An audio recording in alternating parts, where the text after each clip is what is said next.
This is deep dish, right? Yeah, well, let's get deep. So I'm going deep on both sides.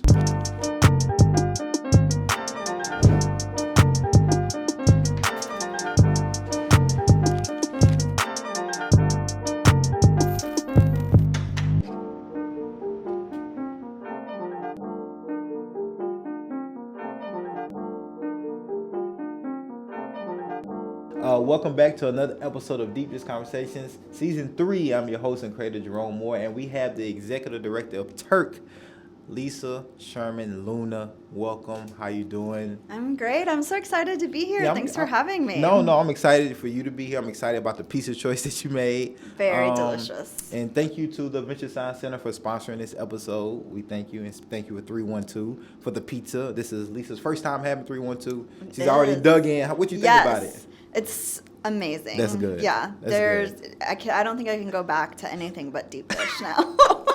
Look, well, hey, you put on 20 pounds and you be like, I think I need to go thin crust for about a year. Oh, it's so good though. But no, I'm excited to have you. I'm excited to have our conversation, and so I want to dig right in. But you gotta eat with me. Yeah, I'm gonna eat with you. I'm gonna eat with you. I'm gonna eat with you. Trust me, I'm eating. I'm eating. So tell us just how'd you get here to Nashville, right? Yeah. And a little bit of your background and family history. I know you're a native of Guatemala. Tell us about that. Yeah. So, like every immigrant or child of immigrants, that's such a loaded question. Yeah. It's so complicated. But my dad is American, Okay. and he moved to Guatemala in his late 20s, and he met my mom there. Okay. And so we were raised in Guatemala with my mom's side of the family. Okay. I lived there until 2001, so I was 17 years old when my family had to move to the United States. So I had a lot of advantages. I spoke English, I have citizenship, but my family left Guatemala, which we always imagined would be our home where my parents would retire. And, I have 9 aunts and uncles in Guatemala, more than 20 cousins, and we're all very tight-knit. Yeah. And so we just always thought that would be our forever home. But in 2001, my youngest sister was kidnapped and rescued really violently on our way to school by 5 armed men. Wow. And so my parents just saw that as the last straw. My dad had been shot before. They've been held at gunpoint multiple times. Wow. People had broken into our home when my sisters were home alone. Is that just common for the area, of your home in Guatemala, or was it because your father was American and it was targeted? No, sadly, it's very common. Wow. Crime and extortion, because people are so desperate. Right. Poverty is just so pervasive. And then in Guatemala, it's a country that experienced a really long, brutal civil war that ended in 1996. I remember when the peace treaty was signed. Yeah, not long ago. Yeah. Not long ago. And my parents lived in the middle of that. But sort of the post-conflict era and the total impunity of the Guatemalan military who massacred indigenous Guatemalans just led to a lot of corruption and impunity and crime. So yeah, sadly, it's the reality for most Guatemalans. Right. We just had the privilege of being able to leave when it got too hard. Right. Which is what motivates me to do this work, is just knowing the difficult choice that people make to leave home. It's not easy. It's not what my family wanted. Right. But ultimately, you want your kids to be safe, and you'll do anything you can to make sure that happens. So 17 years old. What city did you all move to? So we moved to Nashville. You moved straight to Nashville. Straight to Nashville, yeah. So did your dad have roots here already, or kind of? So my dad was a missionary, which is what led him to Guatemala. So our church is Otter Creek Church, and so that had been the sponsoring church that had employed my dad for 38 years. He just retired last week. Oh, well, congratulations to him. Yeah. So that was it. We don't have family here or anything. It was just more those ties of having that church community. So what was that transition like? You spoke English in the home probably, but in Guatemala is all Spanish or maybe an indigenous dialect of Spanish. You here? Like, did you finish high school here? Yeah. And what was like? Oh, it was so hard, Jerome. It was so hard. It was my senior year of high school. I went to a mostly white private school on scholarship. And the joke at the school was that between me and another girl who is half Honduran and half American, we made up the one minority at the school. Wow. And I hated it. I really hated it. I felt so out of place, so different. Everybody was welcoming and kind, but it was just such a culture shock, you know, of having left my family, my culture, my friends, my high school, and then to be, you know, your senior year of high school, a completely new class. Right. It's like it didn't even count. Like it's like you there for 1 year and then like.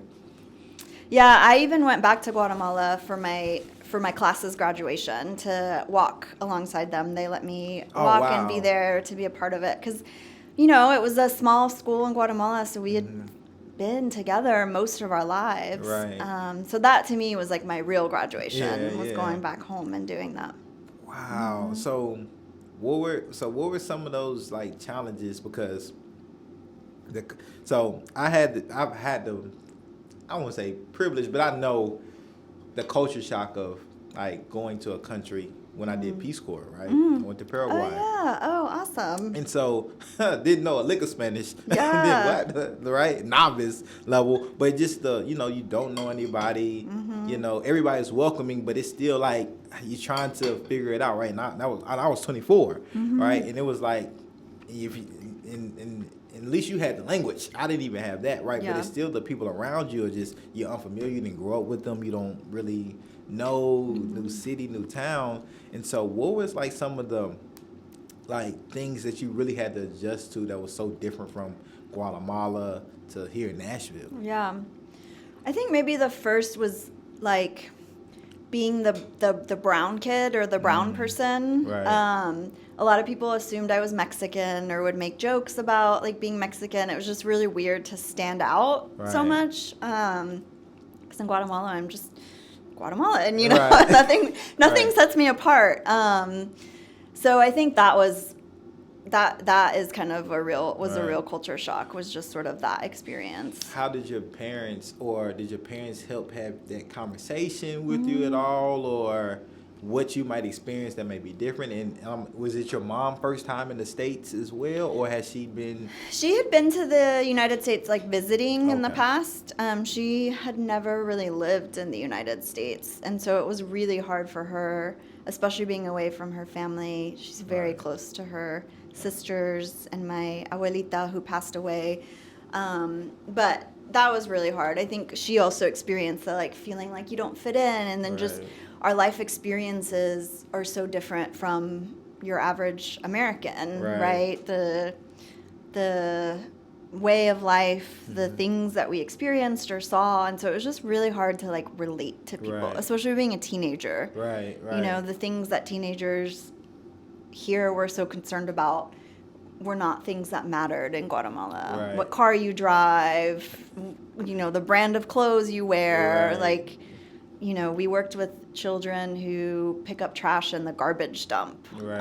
So it's just hard to like relate, and everything felt so trivial here, you know, especially in the environment I was in, which was the more kind of white Green Hills, Brentwood environment. Oh yeah. Yeah. I didn't even know what that was like, because I grew up here, but you just didn't go, right? Because as you probably found out, everybody is kind of like diversely segregated in their own community bubble, and like you can literally grow up here and not go to Brentwood or Green Hills, because if you don't know anybody over there, like if you don't go to school over there, why would I need to commute all the way over there, right? Yeah. So you went to college. What college did you go to? I went to Abilene Christian in Texas. Okay, so I was going to ask you, because I wasn't sure. Did you think about ever going back to Guatemala for college? I did not. I think it was always, you know, the kidnapping was just very traumatic. I did get married in Guatemala. So did my sisters. But to imagine going back and and living there permanently after what happened, it just, I don't think that I could ever be at peace, you know? Right, yeah. Maybe now that so much time has passed, Right. but I think you kind of grow up in Guatemala with the sixth sense of like safety. Right. Always watching who's following you home, Yeah. you know. Those street smarts that you have. Street smarts, yeah. You never roll your windows down Right. if you're stuck in traffic, you know, that kind of Which thing. are very different, like there than here, right? It's totally different. It's just, yeah, it's Yeah. totally like having experience living, like far as just Spanish speaking countries in Paraguay and Costa Rica is like one of the things that like knife crime, right? Is huge in Paraguay and Costa Rica too, because they can't to bear arms is different here, right? And so one of the things that like our security safety director was like, hey, if you ever get on the bus, they especially told this to our women that were Peace Corps volunteers, like if you ever get on the bus, try to sit on the outside and not the inside, because people can, if you sit on the inside, you can be trapped and a knife can be stuck to you. Yeah. I'm like I've never thought about that, like on riding the MCA here, like that could be a possibility. So it's just different, and so you have to have different awareness, which, you know, once you get it, it never leaves, right? Yeah. That's just like, it's a culture shock in itself to have to think about crime in a different way. So get to Texas. Did you find your community in Texas? What did you start to learn about America? Yeah, so it's funny you ask, because I've always, until I found Turk, felt out of place, felt like America was not for me. Really? Yeah, I swore, after that senior year of high school, I swore I'd never live in Nashville. I'd never live in the United States. Texas was more just like, I got a scholarship, you know, I met my husband in high school, so he was going to ACU. But, my goal in life since I came to the United States was always, I'm going to live abroad. I'm not going to live here. And so I fought that so hard. And I lived in London and Senegal, and we traveled everywhere. And my whole life, I'd always imagined, like, the rest of my life would be abroad. Yeah. Not Guatemala, just because of the history there, obviously visiting a lot with family, but I just imagined myself somewhere else, because I never felt like I found community here until I found Turk. Wow. So London, Senegal. So were you studying? Were you like? No. So I have a master's in armed conflict. Okay. So just sort of growing up in Guatemala in that context of the Civil War and post-conflict recovery and peace justice and things like that, I just always had an interest in working in other countries that were experiencing armed conflict or recovering from armed conflict. So that was what my master's was in. And then I worked at Amnesty International, which is a human rights organization. I always wanted to work there when I was in my international development thing. I was like, man, I was always applying. And you and I are so much alike. Yeah, like we are like more than you know. We are. Yeah. Yeah, I had always dreamed of working at Amnesty since I was a kid. So I was so shocked and surprised when I got an internship, and then I was able to move my way up and became a researcher and worked in West Africa. Yeah. And I loved it. It was amazing work. But on the one side, my husband was like ready to come back. He's a Nashville boy, grew up here, same house since he was born. Okay. So he was anxious to get back. But then also I realized that I was occupying space that should be occupied by folks from those countries. So I lived in Senegal and was working on Liberia and Sierra Leone. And I wasn't investing in those countries the way that someone from those countries should be taking that role and doing that job. And I started to feel a little bit icky of like, I'm just here for, a few years. Right. Hopefully we'll do some good work. But the people who are from this country, who are going to raise their families here and live here, those are the people that should be doing this work. What gave you that type of sense of thinking? Because that just doesn't happen, right? That's a journey. I know that's a journey to think hey, to put other people before you and understand the space that you're taking up. Like when did that consciousness and that thinking start to happen? I think it happened even just during my master's program of like a lot of the theory and talk around like development or, post-conflict recovery and the role of the international community in those countries. Like that was always sort of a topic. But, when you're young and you're studying that, you think still about like the kind of work you want to do and where you want to be. But I think for me, maybe it was being in Liberia and Sierra Leone and meeting the incredible activists that were doing the work, who, and just kind of what it was like to be an expat in those countries and realizing like you're contributing to an economy that's not sustainable, when you're paying $300 a night to stay at a crummy hotel and you're inflating the economy. Right. And then there's already just incredible people here who know the culture, who know the language, who know the politics, which sometimes it's good to be separated from that. In fact, Amnesty for a long time had a policy that you couldn't be from the country that you were working in because they wanted sort of that neutrality, which I think can be important. But yeah, for me, it was just realizing like, I'm not going to live here long term. Right. So it should be someone who's going to send their kids to school here, raise their kids here, whose future is impacted by the decisions that are being made. What did you learn about like your culture, right? Because in all those different places, they maybe never seen or met anybody that was from Guatemala, right? I know during my travels, nobody thought I was from America. Yeah. Nobody. You're Afro-Brazilian, you're from Cuba, anywhere else. Yeah. Anywhere else but the United States of America, right? The continent of Africa, somewhere, one of those countries there, right? So what did you learn about your culture and what people thought about who you were, like before, you got a chance to like introduce yourself to them? Yeah. Well, it's funny you say that because I get the same every time I travel is nobody assumes Guatemala. They always assume Mexico. I've even gotten Moroccan or Filipino. Like when you're sort of like racially ambiguous, like people don't really know. And of course, most people don't even know where Guatemala is, so they wouldn't even know to guess that.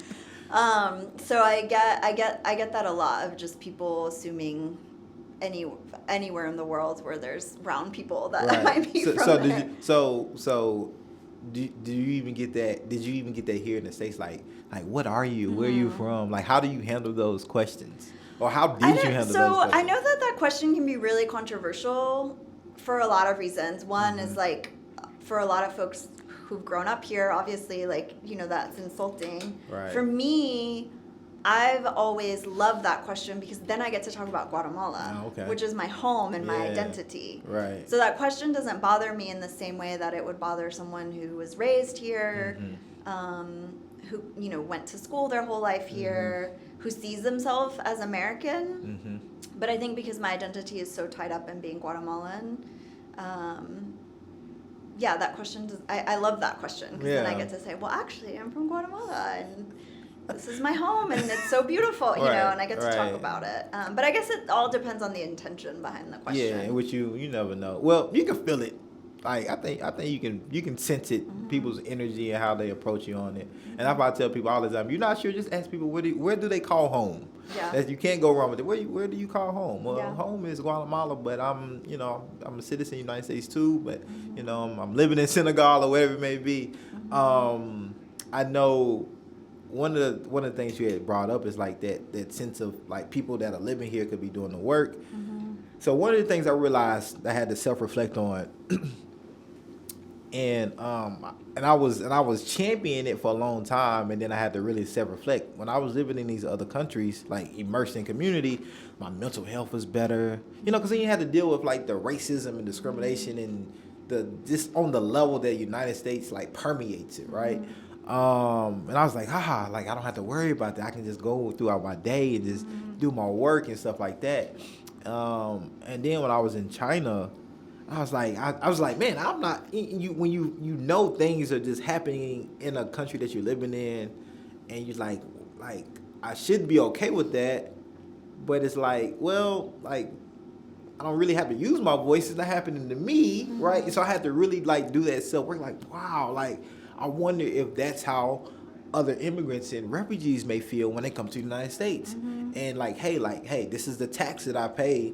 of living in another country, but I'm not having to deal with the problems that's going on or have been going on in my country. So I had to do that work and say, maybe I need to like remove myself from that and really like come back home and like I can use my voice and not really lean into that comfortability of, even though we all want, you know, that kind of less mental stress, but it's like I had to change that thought, and like I wasn't running away from anything, but it was like I had to recognize that, like, well, if I wouldn't be silent in the United States, I just can't just accept being silenced in another country when I know similar harm is being done to people that even may look like me or have like darker skin. So like that, I had to work on myself and really ask myself that question. It's not just being comfortable. It's like, well, you know, I'm American. It's my privilege. I can just go on about my business, right? Yeah. And so that's why I had to ask you, like, when did that hit you when you was living abroad in Senegal, and really understanding like maybe this is not the space, or I'm taking up space from people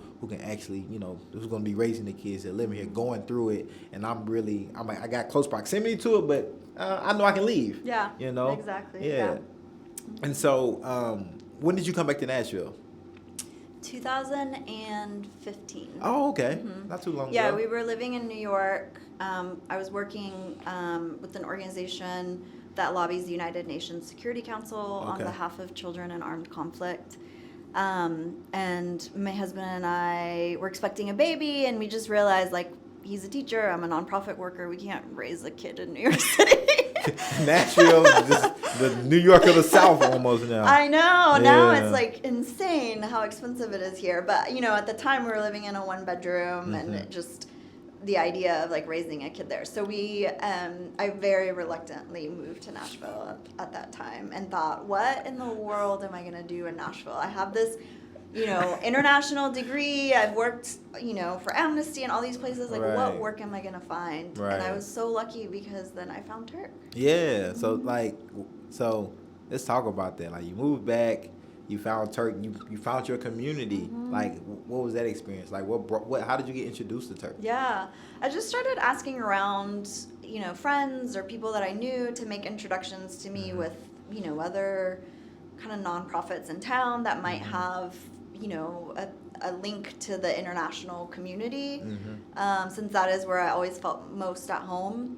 So I got connected to Turk that way and sort of started to have a conversation with folks from there, and then a position opened up and I applied, and the rest is kind of history. Yeah, I've been there for 7 years now. You're the executive director now. I'm executive running the director show now. with an awesome team. Yes, and that's the other thing. Never say never, because I always said I would never run a nonprofit, and now here I am.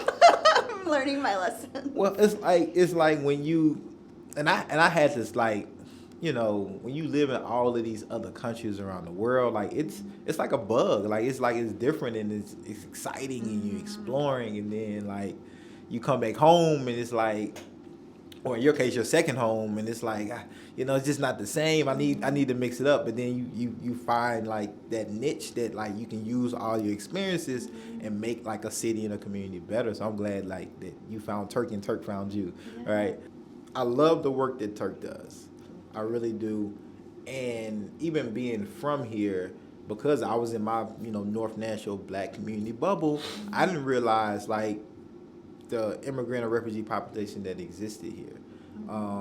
But when I got back from the Peace Corps, because I realized, like, man, now I get it. Like, new Americans coming here, I need to be a part of whatever I can do, right?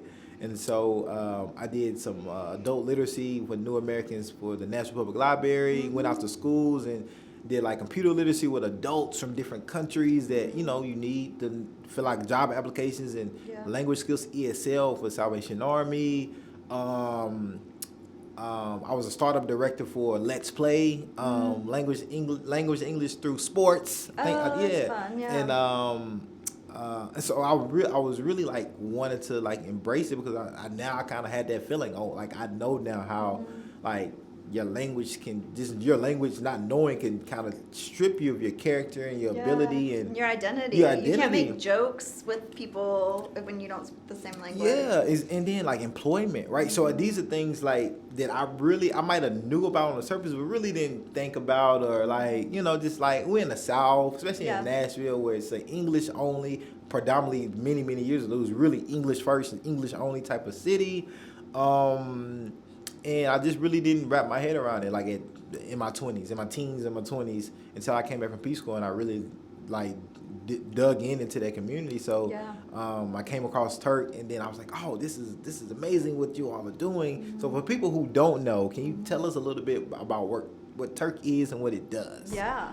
Well, so Turk, I'll tell you a little bit about Turk and Turk Votes. So Turk was founded in 2003 when a bunch of organizations that provided services to the immigrant and refugee came together in a successful campaign to get undocumented folks' driver's license. Okay. So a lot of people don't realize, but for a little while, Tennessee provided driver's license to undocumented folks, which is such a lifeline. You can drive to work and feel safe and be able to show identification to law enforcement and not be afraid of getting deported. And so they just realized the power and the need for having that kind of coalition. So Turk was born out of that. And it really is about having immigrants and refugees lead the work, and that those most directly impacted should be, guiding our campaigns, deciding the kind of work that we do. Mm-hmm. And it's really grown since then. Our vision and our mission is to ensure that we can create communities where everyone can belong, right? Mm-hmm. Where people of all nationalities, all immigration statuses, all races can belong and thrive and have opportunities that help them do that. But it's really about working with communities directly and helping them to grow into their leadership and the power that they already have, and ensuring that they're influencing policy. So really wanting to create a Tennessee, that recognizes that we're stronger when everyone can succeed and have those opportunities. So that's the kind of our charity side. We provide direct services as well to communities. But again, more from that transformational model rather than transactional, but seeing our services work as an opportunity to do community organizing and build power. So we provide English classes, legal services. We're doing a lot of COVID vaccine outreach right now. A lot of, we have a network of domestic workers across the state, and we're organizing right now CPR training for them. But again, all of that is for the model of like, how are we building power for our communities? How are our communities sharing their stories and shaping decisions that are being made about them? But we also have a political arm, which is Turk Votes. So it's been around since 2018. And that is just recognizing that we needed a new political tool, that we needed to be able to influence elections and make sure that our people are accessing the polls, mobilizing to the polls, and that we're electing progressive leaders who are going to stand up for our communities and not just stand up for them, but actually create opportunities. Right. Mm-hmm. And so I want to unpack this. Yeah.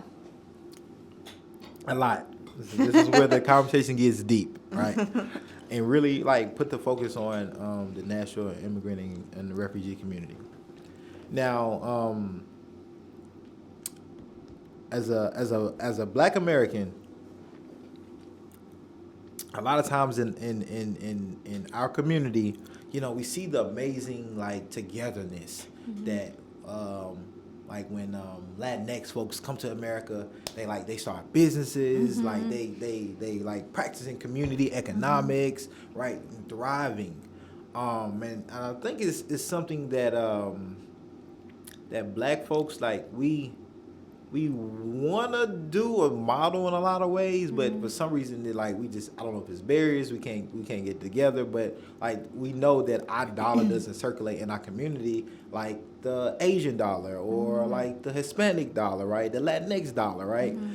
And so and it made me think like, okay, what like when folks come to the United States, we say, or just, to the United States, like, oh, it's diversity, it's a melting pot. But it seems like it's more of come here and then like find your community and stay within your community. So I want to ask, like, what does Turk do to empower that, find your community, but also connect with other communities that may not be Guatemalan or Honduran or Mexican, and try to like talk to white folks, black folks, or folks from other countries within your own kind of your Central American country or area or South American like continent, or whatnot. Yeah, so we do a lot of work around that. So recognizing, especially that being in Tennessee, the demographics just aren't there for us to have the kind of power that we need to really make transformation for our communities. You know, the state legislature is what it is, and we're going to continue to build the infrastructure to ensure that we can break the supermajority and elect progressive leaders to the legislature, but that's going to take efforts by all of us. The immigrant community itself can't transform the legislature on its own. So I mean, the first place is we are a multi-ethnic, multiracial, multi-generational coalition. So we don't just serve one community, but really trying to help the people that we work with recognize that the forces that try to divide us, that is very purposeful, right? That is about like keeping Black and brown communities down. And coalition work is difficult. Coalition work is difficult, but that's also why we work, with individuals and individual communities and just try and create campaigns or events or our organizing work that brings people together around a common problem, because at the end of the day, our communities face a lot of the same problems, right? Because it's white supremacy that is harming our communities, that is keeping us from, being able to succeed and thrive and have everything we need to be able to like raise happy, healthy, families. And so we hold those spaces. We do political education. We just finished a whole series on anti-Blackness in the immigrant community, and we talk to our members about what it is and how it shows up, because it is very prevalent in immigrant communities. So that's one aspect of it, and I think what I love is some of the stories that have come out of that. So I think about one of our members, Hinda. She's a refugee from Somalia, and we met her a few years back when she was struggling to get her green card. It had been like years, and the process just wasn't moving, and she wasn't sure what to do. So our team helped her secure the green card. And she started to become involved in our work, showing up to our events, advocating for refugee resettlement, sharing her story, coming to the legislature. We eventually helped her become a U.S. citizen. And then when she was going to the polls in 2020, it was like a really long line that day. She was tired. She'd worked a full day, and she was like, I really want to leave. I don't want to be here. And then she texted our organizer, and she was like, but you know what? I'm going to stay, and I'm going to vote for all those families who were separated at the border, And like for her to have like met undocumented families and have learned about their story and how similar their story was to her own story as a refugee. Because sometimes what happens is folks try to pit refugees against undocumented folks. They say, well, refugees have a legal status. They came here the right way. They are fleeing persecution or violence. Undocumented folks are just breaking the law. And so there's this narrative that tries to pit those communities against each other. What's going on, everybody? This is Jerome Moore, creator and host of Deep Dish Conversations. And I know y'all enjoying this episode, but just real quickly, make sure y'all hit that subscribe button and hit that notification so you can be notified when we drop new episodes and interviews. All right? I appreciate all love and support. And let's get back to this episode. How do you like combat, for example, there might be immigrants or refugees that feel like, well, you all are making it worse for us, right? Yeah. Like, how do you combat that finger pointing when, like we might even be from the same country, right? Yeah. But I feel like your behavior is making me and my family and the ones that like are the good ones, right? That happens a lot. Yeah, so like that happens a lot. And even thinking about like the wedges that people tried to drive between like Black American community and immigrant community. And so we try to meet people where they're at and try to create opportunities for discussion and through our organizing work and like popular education tools and thinking about ways that people can share their story with each other, and then Right. they can realize, like, oh, I'm a refugee. I came here, through legal means, but these families from Guatemala are fleeing the same thing I was fleeing, Right. right? And they just don't have an opportunity. Right. So it's just about like meeting people where they're at and creating Right. spaces. It's a process. It doesn't happen overnight. So I had to really do self work once I left the country. My thoughts on immigration changed. I wouldn't say they changed for the better either. Yeah. And because it was due to my blackness, right? Mm-hmm. I would go to these places, specifically I would go to like Philippines, I would go to Costa Rica, Paraguay. I was in these places that like had black folks too, right? And like I would get just treated differently, or realize that black folks in those countries were getting treated differently until they realized like I was American, right? And then I get that privilege. But it made me think like, wow, okay, like this is how they really feel about me, about us. And then they come to the United States, right? But they act a different way. But this is like, so it made me like, it really feels salty a little bit. And then but I put that behind me. And then when I came back and I was doing a lot of ESL stuff, and it was mostly Latinx community from Guatemala, Mexico, maybe Venezuela. But mostly women, right? It seems like it's mostly women that's taking these like English learning classes. But like they would bring me food. We came really close, right? And then what was one class in particular? They was like Jerome, because you don't want to say the J, Jerome, right? And they asked me, they was like, why are black Americans like so lazy, right? Why they like, right? Yeah. So they got comfortable enough for Yeah. them to feel like they can ask me that. And I was like, okay, let's have this discussion. Like, and really try to figure out like how much they knew about the black American experience, Yeah. historically, the barriers and all these things. And I realized like, okay, you're not learning this Yeah. in your home country. You just come here and you're learning about the propaganda and the media. Yeah, you're getting the same negative messages. Right, you get the same negative Yeah. messages. And so then that's when I realized, like, after, I try to give them history lessons, say, hey, kind of one of the primary, if not the primary reason, like, you're able to leave there and come here is because of black Americans are fighting civil rights and all that stuff, which they didn't really know. And I'm trying to communicate this in, like, English and Spanish, so, because the language again, right? Yeah. And so then I realized, like, oh, okay, you just don't know. And I can see now how you can be indoctrinated with this thinking and this white supremacist thought process because you just don't know, and you just uneducated about it, and that's not your fault, right? Yeah. And like I can't expect the Guatemalan, the Mexican, education system to teach you about like our history here in the United States, specifically Black history, because what would that kind of accomplish unless you study it going into higher education?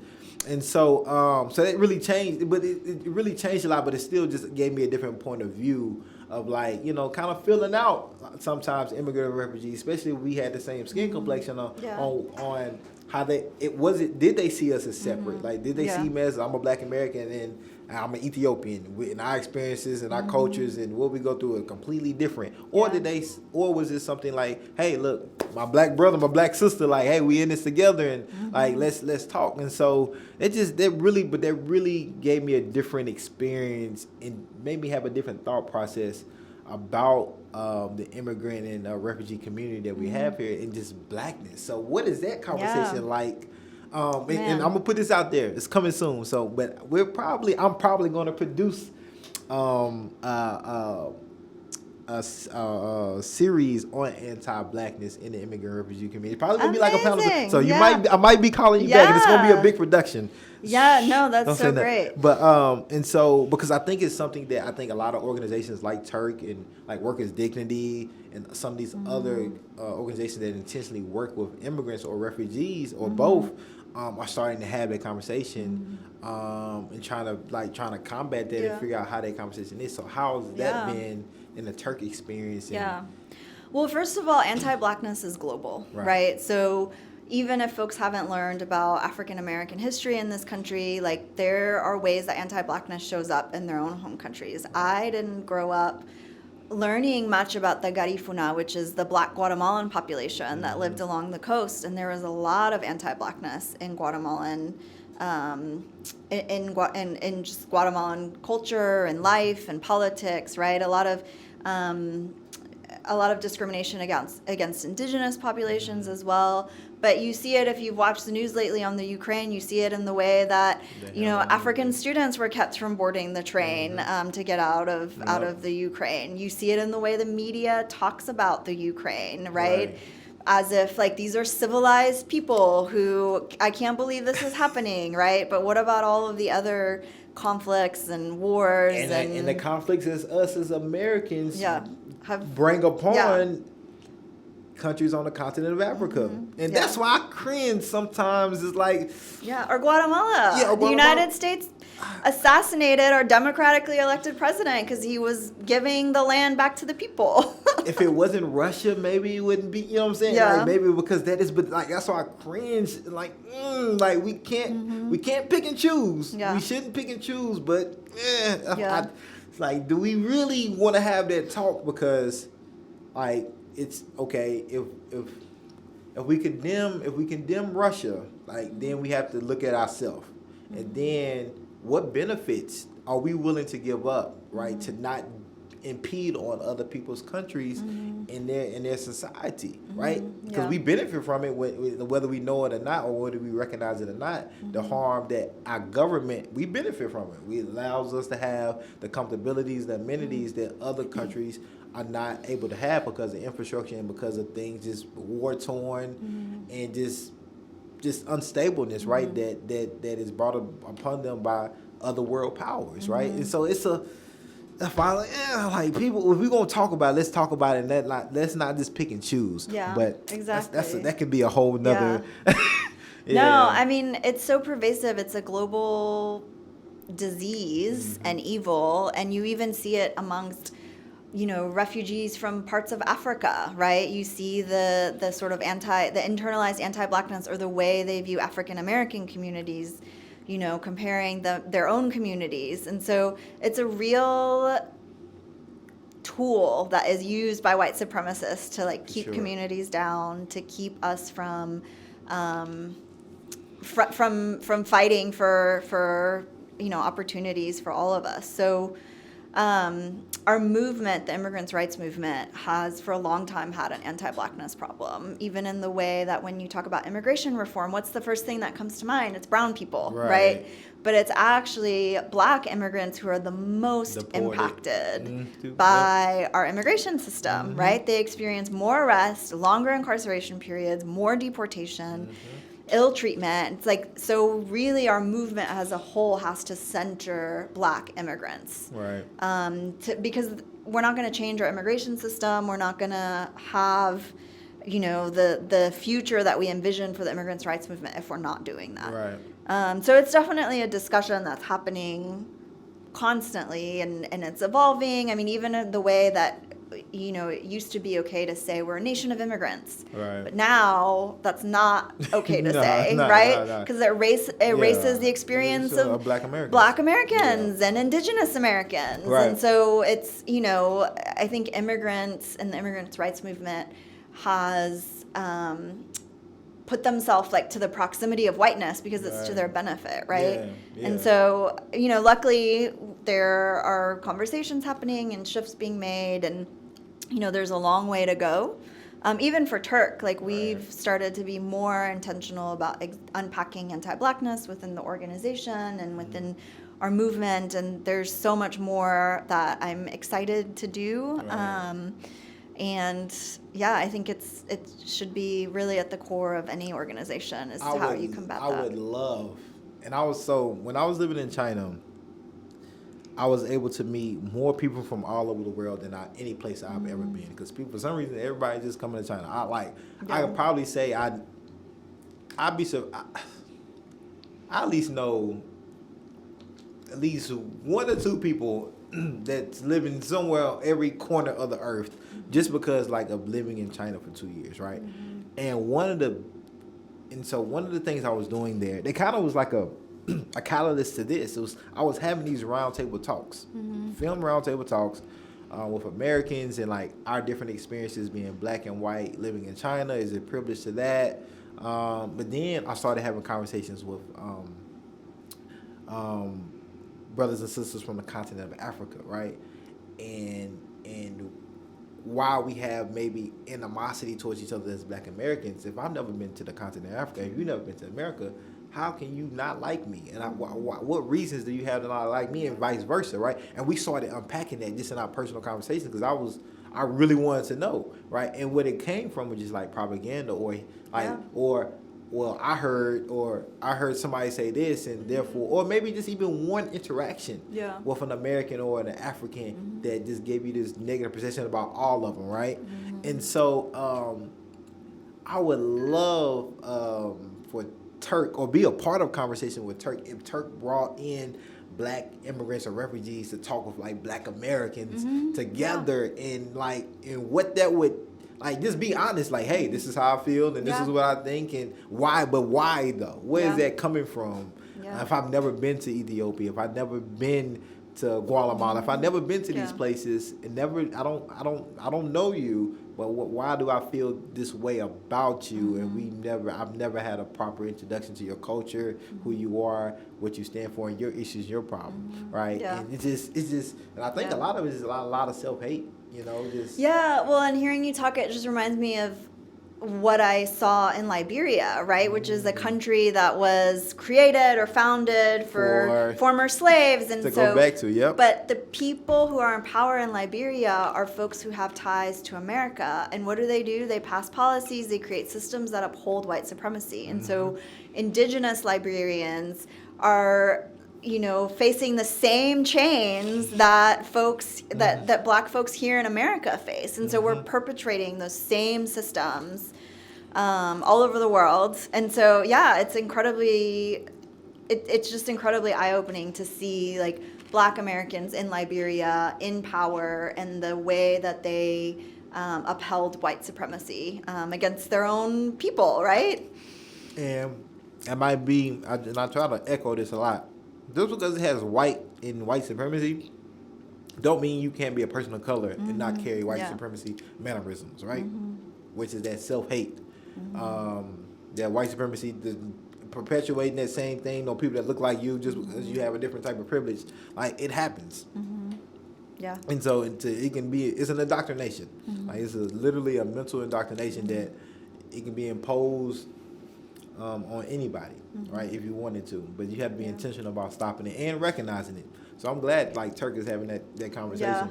Because I know just being an organizer and knowing, like, all the people, and because we're a small, really, like, community organizers is a small community, right? We all, like, we're 1 degree of separation. Like, oh, you from Guatemala? Do you know Jorge? Diaz, Salat, like, Jorge, he talks to me about Guatemala all the time and stuff like that.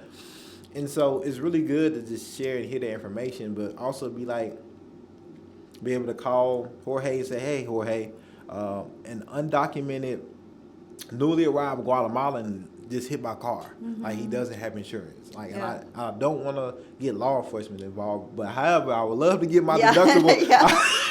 And this is a real story, right? I would love to get my deductible, like, for State Farm, so I can at least have anything else. And, like, we was able to mitigate that situation without, like, it took me knowing and understanding, right? And it took him knowing people and being able to, like, speak the language, because the guy spoke like an indigenous Guatemalan language, which threw me off. I'm like, well, that's not Spanish. Right? And he had just been there. He was working the, like, construction job with my car was parked, and it's like, well, look, man, I know how this goes. You don't have to be, I'm not one of them. And let me call Jorge. Let me figure it out. And then I was able to, get my deductible money. And so, like, I just think that doesn't do anything, but the more we know about each other's culture and struggles and how we're all affected by white supremacy, I just really think that doesn't do anything but make us stronger as a community and create, like, brave spaces just to have a conversation to really, like, get out any stereotypes, implicit biases we may have about one another, and then really unpack that. And I don't think we can do that more. All right, we can do it and have those kitchen table talks. I mean, that's that's why we've been working in coalition with other groups like Equity Alliance or the unions, and we founded the Nashville Justice League in 2019 to be able to unite our different communities and really build progressive power, because at the end of the day, we're not going to win just by advocating for immigrants' rights or Right. civil rights, but it's really about like coming together and realizing that we all face a common enemy, and so we have to have those conversations and build power together. And so I want to kind of talk about policy, right? That's your background. And policy, to me, like, that's the issue, right? A lot of times is, like, when we talk about white supremacy being carried out, a lot of it is in systemic policy that's, being currently created or historically just been around and it hasn't been changed. And, like, we have to change policy. So, like, Turk being, like, a statewide organization, what are some anti-immigration or refugee policies that are existing today that we need to be trying to combat and build around? Yeah, I mean, well, there's so many, Yeah, unfortunately. Tennessee has been a hotbed for anti-immigrant, anti-Black policy, right? So at the moment at the state legislature, for example, we're fighting a bill that is aiming to keep undocumented kids from primary and secondary education, which is unconstitutional. Right. But Representative Bruce Griffey from Paris, Tennessee, his sole mission of being in the legislature is to make Tennessee the most unwelcoming place for undocumented immigrants. He uses much nastier words, but Wow. yeah, so can you imagine being from Paris, Tennessee, and the person that you elect to office to represent you, their whole focus is making life hard for undocumented immigrants instead of making life better for you by passing laws to increase access to healthcare, access to education. So Lisa, like, who does that help? Who does that benefit? Like, keeping, kids, toddlers, right, from receiving education. Like, I don't understand that, why that would be somebody's. Because there's no common sense to it. But, like, so for people who are so against those who are undocumented, and I say this from a place of understanding, our country is a business, right? That's ultimately what our country is a business. And whatever quotas and taxes and everything, the money part that plays into, well, we can't have these undocumented folks here because of the business side, right? But outside of, like, understanding our country is a business, like, what is the harm? What is the harm of having undocumented folks here, right? Who is that harming? Who would they harm? Yeah. What's the issue?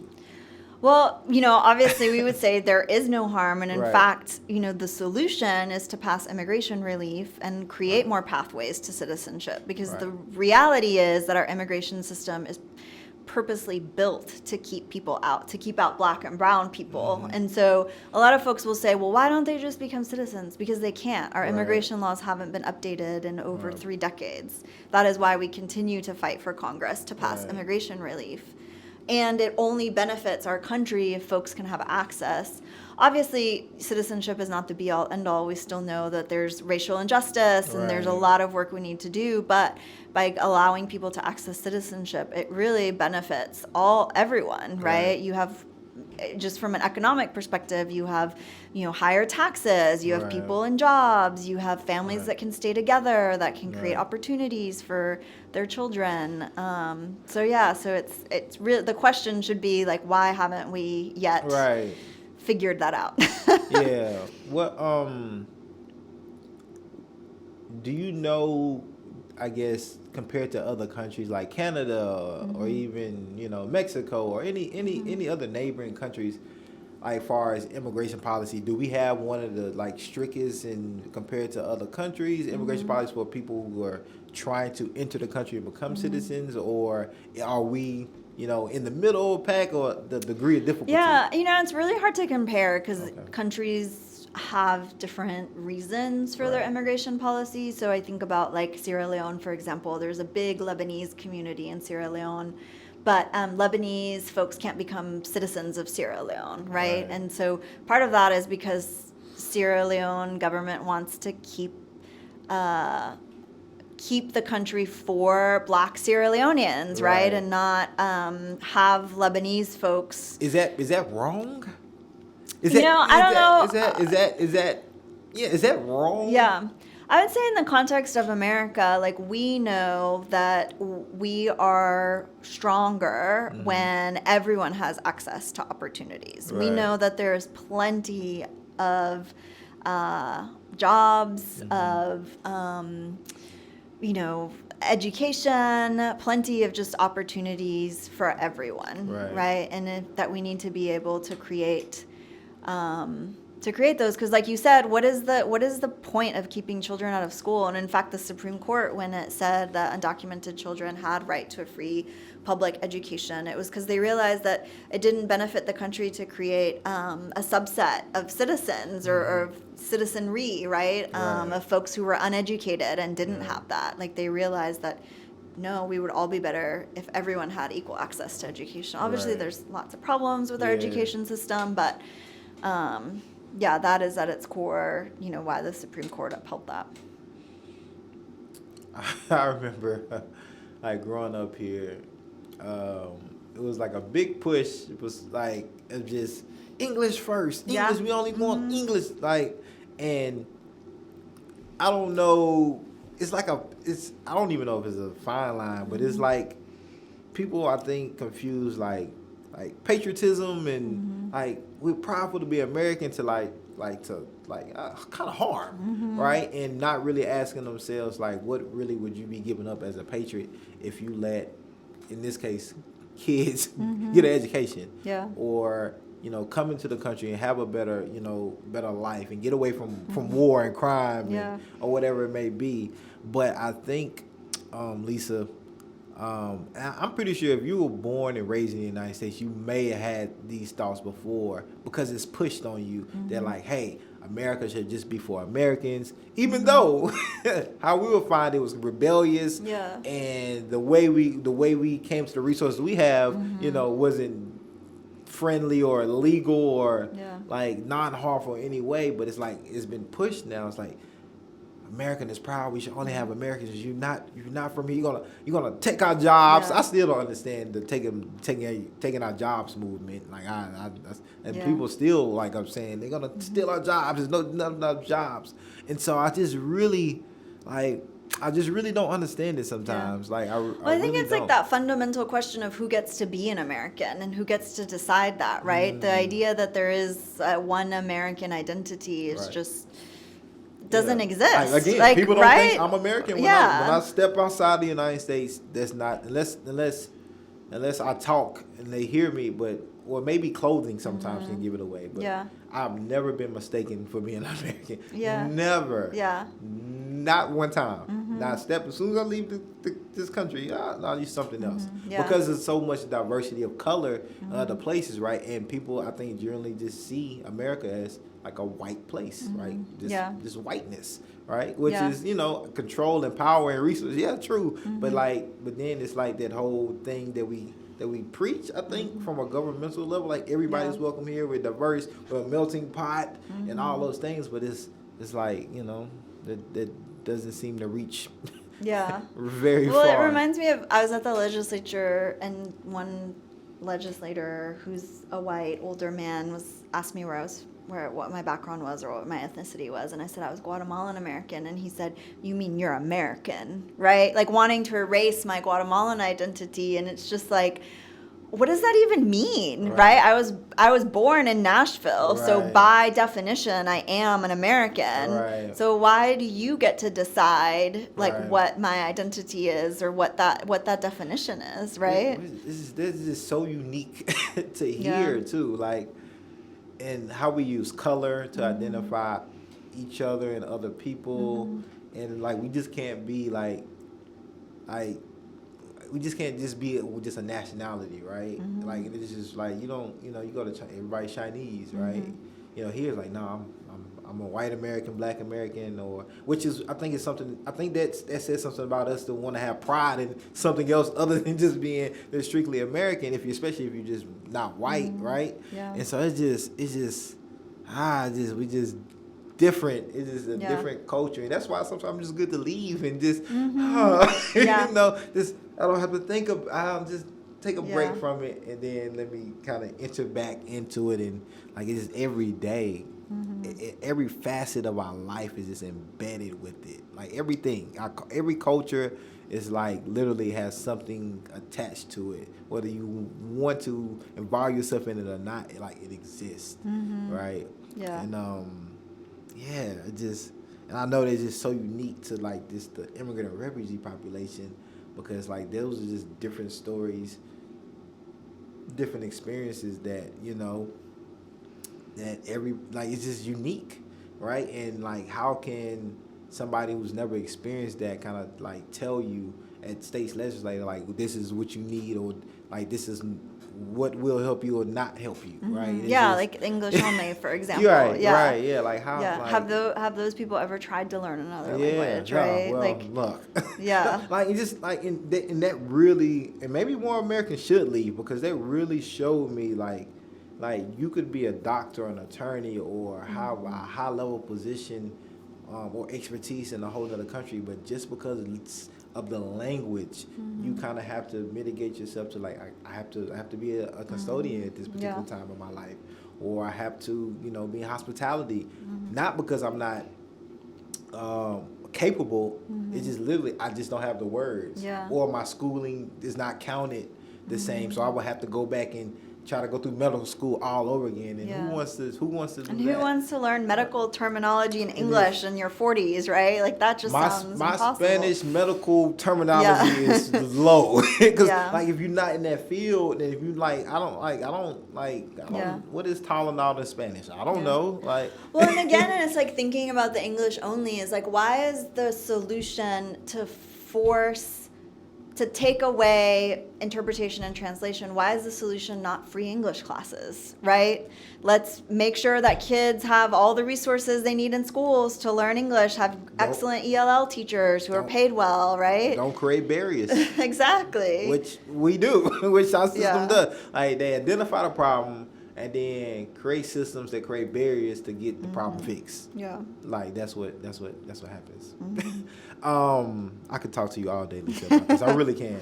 Well, we need to have you over to our building. Have you been? I have not. Okay. I have not, but I want to come. You would love our international night market, which will be in September. Okay. But it's our largest fundraiser. It started out as the International Food Crawl, but has evolved with the pandemic. But essentially, it is a worldwide tour of all of the best ethnic restaurants in Nashville. Okay. So it started off, you get on a bus and we take you to restaurants all down Murfreesboro Pike, Nolensville Pike, Charlotte Pike, and now because of our new building and the pandemic, we're actually hosting a night market. So our first one was last year, and we had 23 different countries represented in cuisine. Wow. And you get to come, be at our building, and taste great food, meet immigrant restaurant owners, and other folks, and you would love it. No, and I know I'm definitely gonna love it, and I'm definitely gonna. I live off of Nolensville Road now, so I'm always like, I never need. What does that smell? Where's that coming from? So. And we have a international dining guide as well online. If you want the names of all the restaurants, we can share that with you. Oh yeah, definitely. Yeah. No, for sure. What are ways that people can support Turk, learn more if they're watching this and listening to this and say, hey, I have my thoughts about immigrants and refugees that may not be correct, but I just want to learn and be able to have a conversation and just learn more about their experiences, share my experiences and things like what can people reach out to you, or is there other team members at Turk? Or? Yeah, well, the first way is through social media. So at TN Immigrant is our charity side, and at Turk Votes is our political arm. So follow both. We talk mostly about advocacy and policy and elections on our political arm side. So that's at Turk Votes, TIRRC. So that's the first way. We also have website. If you want to just learn more about immigration, or you're trying to understand, we actually have a core part of our work is called Belonging Tennessee. And it's essentially like helping debunk myths around immigration and help people process demographic change. And so Emily leads that work, and she's been doing some really cutting edge narrative work around that's called deep canvassing, which is a tool that was used by the movement for marriage equality to win that fight. But it's essentially like teaching people how to have deep conversations around difficult issues in order to reduce bias. And so Emily has been leading that work and doing it, and then has been teaching a class called Transformative Conversations that helps people learn how to deep canvas in their personal lives. Okay. No, that's awesome. Yeah. I see it here, narrative and engagement manager. Okay. Yeah. Well, Lisa, I really appreciate you. You got to take this home yes, with you. I'm going to take another piece. It's so good. No, you but y'all need some too. They don't need none. But no, I really appreciate this conversation, and like we're going to have to talk more, and I want to hear all about China and Paraguay. I want to go to Guatemala. Yes. I didn't get a chance to go.